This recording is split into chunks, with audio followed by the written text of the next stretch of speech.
If you ask what have we done, I think we've lost our way completely. Our rhetoric is still pretty good, but when we get in charge, we expand the government. You talk about Dodd-Frank, but we gave him Sarbanes-Oxley. We gave debts as well, you know, when we're in charge.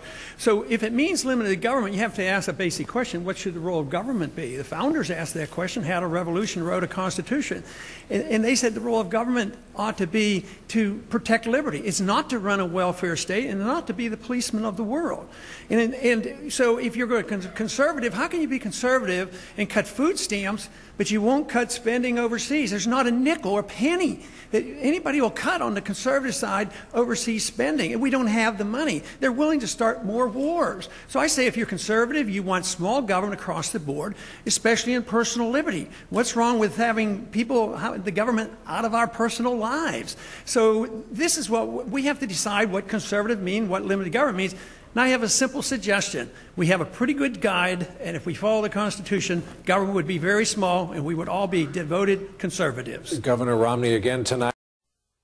Races and talk about not being electable, I think is a bit of a stretch. Matter of fact, the delegates haven't even been appointed in Iowa yet, and quite frankly, we have a pretty good chance of getting a good sum of those because of the organization. We only had a straw vote. I mean, this argument on who won, it was a straw vote. I mean, the delegates is what counts. So, but I do want to address the earlier discussion that you had about 1997. I had been out of the Congress for 12 years, and I went back in 96 and arrived there in 97. It was chaotic, let me tell you.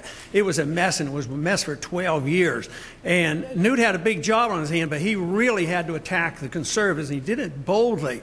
And quite frankly, I think the reason he didn't not run for speaker, 2 years later, he didn't have the votes. That was what the problem was. So this idea that he voluntarily reneged and he was going to punish himself because we didn't do well in the election, that's just not the way it was. Let me come at it this way. If Newt Gingrich emerges from the GOP primary process as the nominee of the party, do you go your own way?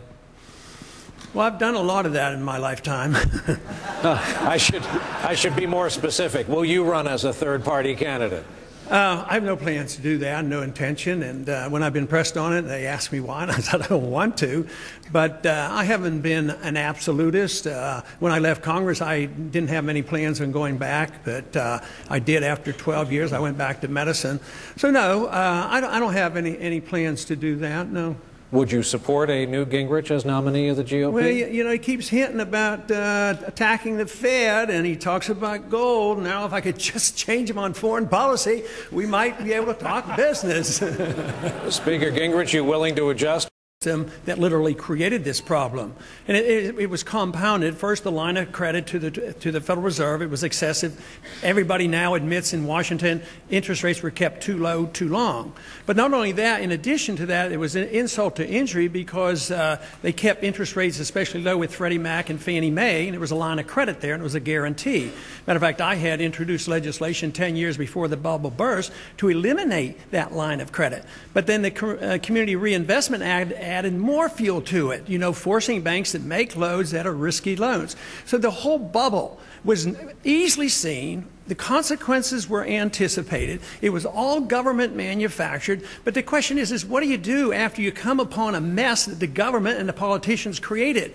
The best thing you can do is get out of the way, because you want the prices to come down so that people will start buying them again. But politicians can't allow that to happen. Our policies in Washington still has been to try to stimulate houses and keep prices up.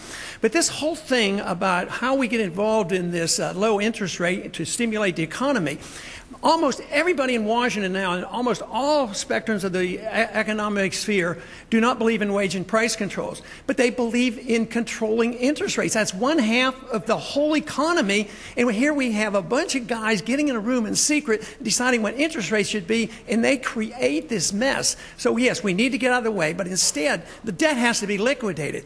The mortgage derivatives was a monster. A lot of people made a lot of money on that, but guess what?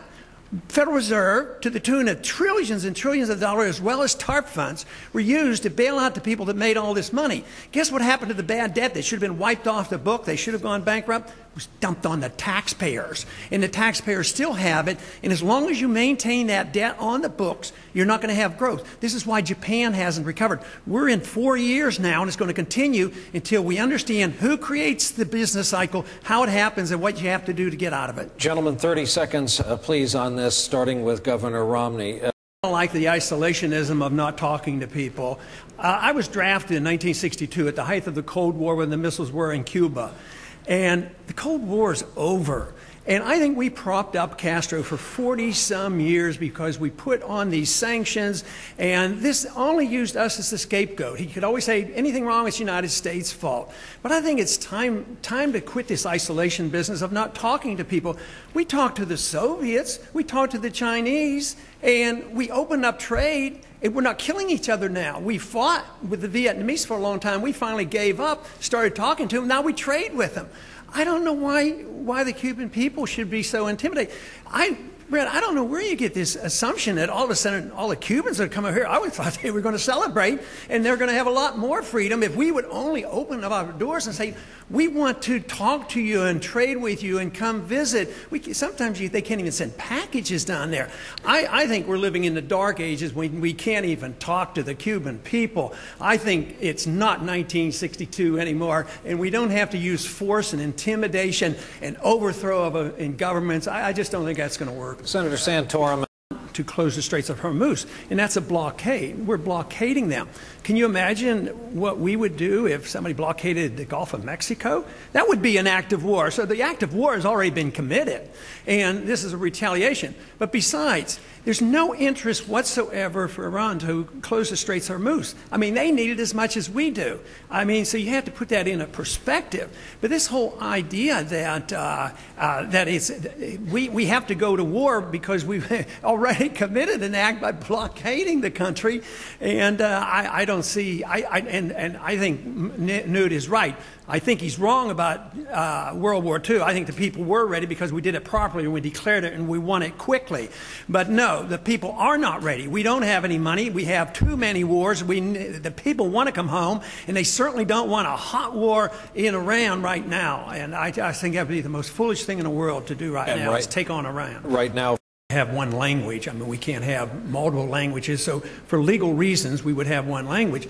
But our system really gives us a way to be more generous, because if Florida wanted to have some ballots in Spanish, I certainly wouldn't support a federal law that would prohibit Florida from accommodating, a city election or a local election or a state election. I think that's the magnificence of our system, where you can solve some of these problems without dictating one answer for all states. But nationally, we should have one language.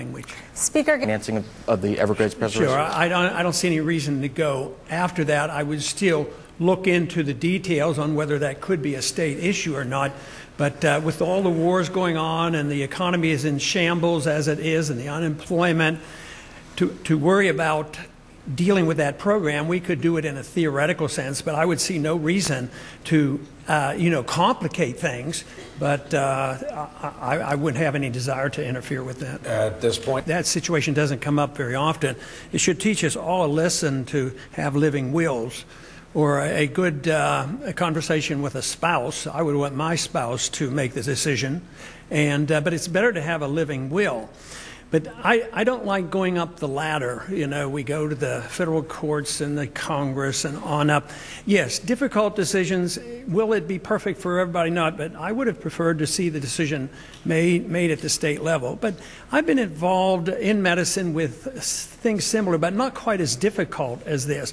But usually we deferred to the family, and it wasn't made a big issue like this was. This was way out of proportion to what happens more routinely. But I think it should urge us all to try to plan for this and make sure either that one individual that's closest to you makes the decision, or you sign a living will, and this would have solved the whole problem. Beth? Airport.